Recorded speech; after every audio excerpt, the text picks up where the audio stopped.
All the wars in the history of mankind were set off by the ones who used to be called peacemakers. In Chechnya, the Russian Federation pretended that it was restoring the constitutional order, and the war in Georgia was called to be a peace-compelling operation. In Ukraine, Russian soldiers sheltered themselves behind slogans of protecting the Russian-speaking population. On August 11, 2014, the border village of Stepanovka in the Donetsk Oblast came under the heaviest fire from the territory of the Russian Federation. As a result, there was not a single building in the village left intact. The streets, fields, and gardens were covered with unexploded ordnances. About 100 houses completely burned down.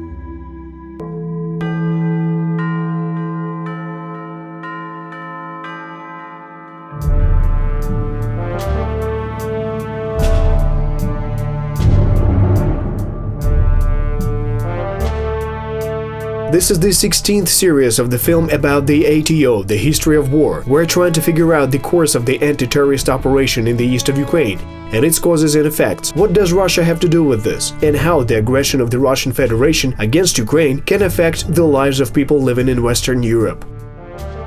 The fact of a declaration of war as a diplomatic procedure has not been applied since the second half of the 20th century. By striving to avoid the international reprimand and problems associated with the status of the aggressor country in the 21st century, Russia pulled Ukraine into a hybrid war. Combining special operations and organizing insurrections, waging an information war and supporting militants, the Russian leaders pursued one of two objectives: either to crush the rebellion of Ukraine or force it to take aggressive actions against itself. The latest variant was planned in August 2008. Having responded to provocation, Georgia was first to open fire on. It enabled Russia to carry out an alleged defensive operation and very quickly break down the resistance of the much smaller Georgian army. As a result of international pressure, Russia refused to fully occupy Georgia, having taken only the territory of South Ossetia under its control and by establishing a puppet government. Taking into consideration the bad experience of Georgia, Ukraine resisted very cautiously. It declared a regime of an anti-terrorist operation in the country. It did not break off diplomatic relations with Russia and did not declare a war and the aggression of Russia. In some way, it tied the hands of Russia.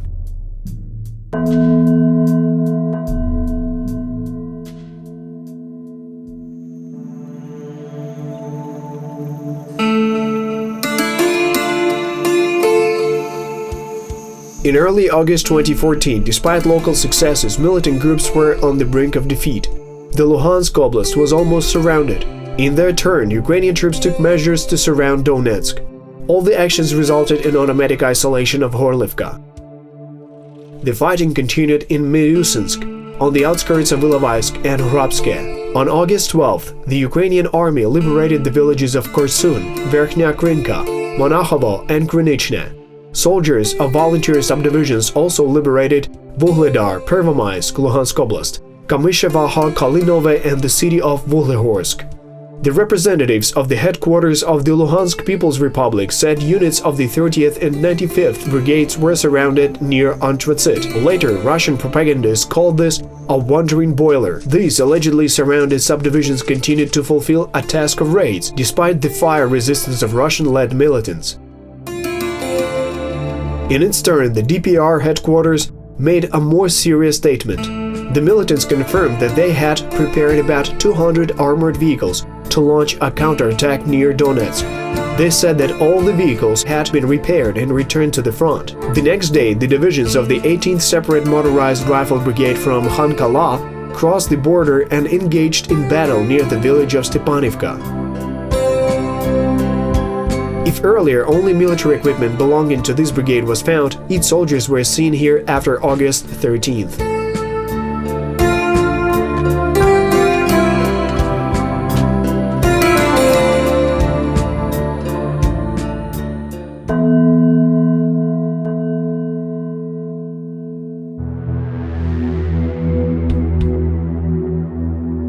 Even the most motivated and well-trained army is not able to fight for a long time without ammunition.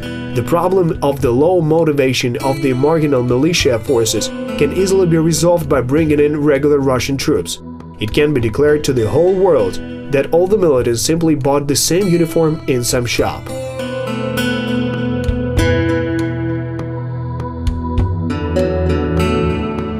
But even a well-trained army needs provisions, and this became a major problem. The essence is as follows. It is not difficult to transport military vehicles in fields without the roads, because it is intended to be used in such conditions. But in order to transport a huge amount of fuel and ammunition, it is necessary to use highway or railway transport. In its turn, it depends on repaired bridges. Hybrid war is inefficient and does not have high-quality information support. Average citizens do not differentiate the types of uniforms and military hardware. They are often too lazy to think, find answers to the problem, and understand the nuances. It is much easier for them to get information from TV or bloggers in social networks. One such pre-planned answer was the statement of so-called head of the Council of Ministers of the Donetsk People's Republic, Alexander Zakharchenko, dated August 11. Not disclosing information about the presence of Russian forces, he declared the readiness of troops for a rapid offensive. Despite the loss of control of the state border, the Ukrainian command had a trick up the sleeve. Guided ballistic missiles .U were used if it was necessary. This is an expensive weapon that has sufficient striking accuracy and range to destroy key bridges and railway stations in the case of the invasion. In its turn, the Kremlin devised a trap.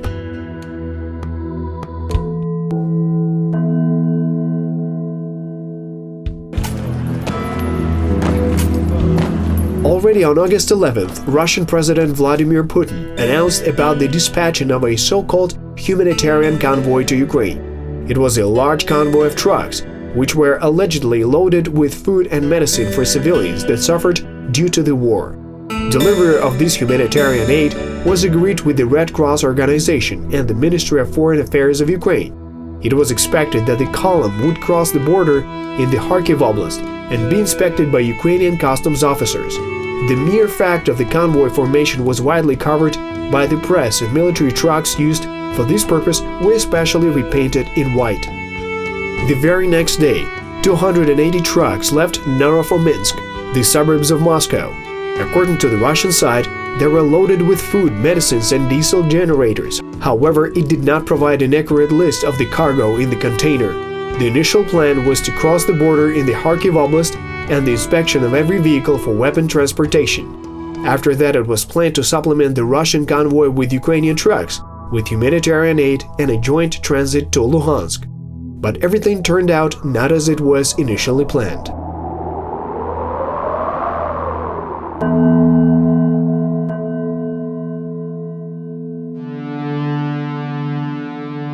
On the night of August 13th, a convoy of 280 trucks, accompanied by military machineries, tried to cross the border of the Kharkiv Oblast.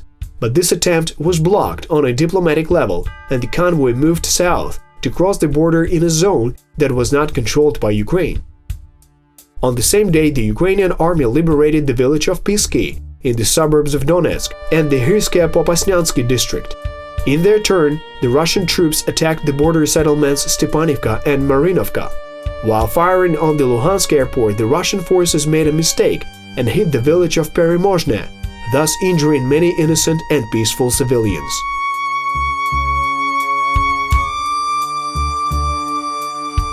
At the same time, the ATO forces bypassed Luhansk from the east and occupied Novosvitlivka and Khrashchuvate. This enabled the force to close the Luhansk-Krasnodon road, which was the main artery of supply of so-called humanitarian aid to Russian-led troops. Having taken the roads leading to Donetsk, Lysychansk and Hustalny under control, the Ukrainian troops seized the city of Luhansk. Ukrainian intelligence officers detected a Hrad multiple-launch rocket system battery near the town of Snizhne. This subdivision fired at Ukrainian troops on Saur-Mohyla and constantly changed its position, which prevented it from being suppressed by Ukrainian conventional artillery. So using the .U ballistic missile, Ukrainian troops destroyed all combat vehicles, the maintenance crew, and auxiliary hardware.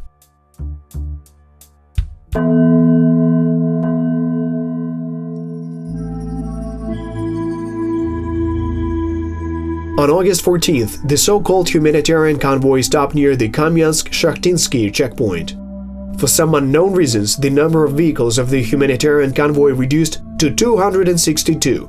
Western journalists accompanying the column witnessed 20 units of military hardware crossing the Russian-Ukrainian border.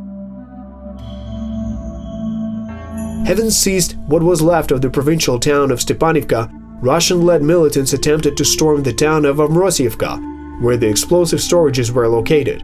The guard forces of the storages were surrounded and forced to undermine the warehouses. In order to counteract the enemy's tanks, the Ukrainian forces used Mi-24 combat helicopters and succeeded in repulsing the enemy attack. On the same day, the humanitarian aid with a total weight of 800 tons was sent from Kiev, Kharkiv and Dnipro to the east of Ukraine. As a result of a number of special operations and negotiations, 38 Ukrainian soldiers were released from captivity. In their turn, the leaders of the Russian-led militants Bolotov and Gherkin resigned after they had fulfilled their tasks.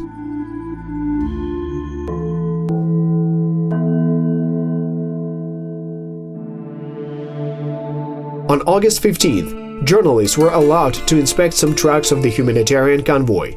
In some trucks, they found boards which are used to transport Caterpillar vehicles in order to avoid damage of the cargo body. So some of the cars were half empty. As such, this begs the logical question: why did half-empty transport trucks travel across half of the country? Indeed, it would be more logical to use a smaller number of transport vehicles, but fully load them. The answer is very simple and is always unpleasant, especially considering the fact that the convoy moved to the territory of Ukraine only after a week of downtime on August 22nd.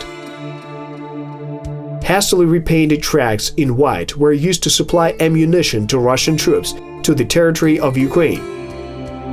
If conventional military trucks had been used for this purpose, the Ukrainian army would have struck at the supply column. After all, the very same missile system Tochka-U can be used to shoot from a long range. Having the experience of the crashing of such columns earlier, the Russian leaders decided to mask the delivery of ammunition under the guise of a humanitarian mission. Innocent goods, which occupied less than half of the useful volume of transport vehicles that were shown to Western journalists. It is not difficult to load up the trucks with boxes of mortar shells during the night. The column of white trucks was in the center of international attention. But even having information about the transportation of military cargo, the Ukrainian army was bent to strike a blow. Loaded with ammunition, allegedly peacekeeping trucks would explode like fireworks. Journalists of all ranks would have shot magnificent and colorful photos. But the only illegal crossing of the border is not a reason to inflict a blow. Striking at a column of white trucks, officially transporting food and water for civilians, would have been an adequate reason for starting yet another defensive and open war against the enemy. The fact that shells and missiles of the Russian army in soft-sided trucks disappeared along with the white trucks would never been proven. This was essentially a Trojan horse in the historic sense of the term.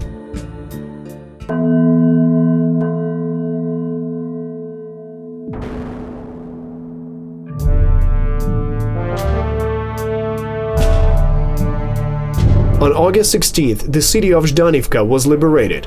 At the same time, the battles in Saur-Mohyla, Luhansk, Horlivka and checkpoints on the main routes continued. These battles of different intensity were fought throughout the eastern part of the ATO zone. There was not a clearly defined front line. Most of the territory belonged to the category of the so-called gray zone, which was not controlled by Ukraine. Russia waged a cyber war in the information sphere.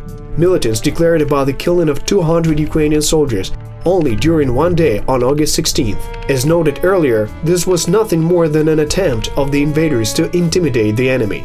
Defending the independence of Ukraine, 26 servicemen of various subdivisions of the Ukrainian military forces were killed in the battle on August 16, 2014.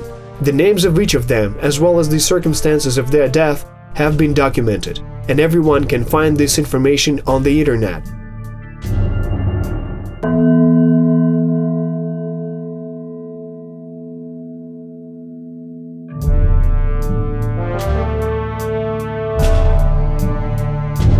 On August 17th, units of the 95th Brigade of the Armed Forces of Ukraine took control of the city of Yasenovata again. On the same day, a Ukrainian MiG-29 aircraft was shot down by a portable anti-aircraft missile system. The pilot successfully ejected, and a large column of the 18th Brigade of the Armed Forces of Russia was hit on the outskirts of Snizhne, The Ukrainian special forces reconnoitered the target and carried out a missile strike. By using .U missiles, the Ukrainian forces stopped and blocked the column. The defeat of the enemy was completed by Smerch multiple launch rocket systems, which straddled the target with a well-balanced blow, distributing the aiming points along the column. 46 units of equipment and a large number of enemy soldiers were burned. 5 days later, a so-called first Russian humanitarian convoy was supposed to enter Ukraine to bring fuel and ammunition supplies. 6 days later, militia forces started the counterattack. The press service of the headquarters of the armed forces of the Donetsk People's Republic reported about the formation of 3 new brigades and 1 regiment, having announced a change in the tactics of combat operations. The next day after this statement, 8 battalions of tactical groups of the armed forces of Russia crossed the border as the army of Novorossiya and would clash with the Ukrainian army exhausted by summer battles. This will mark the 23rd anniversary of Ukraine's independence.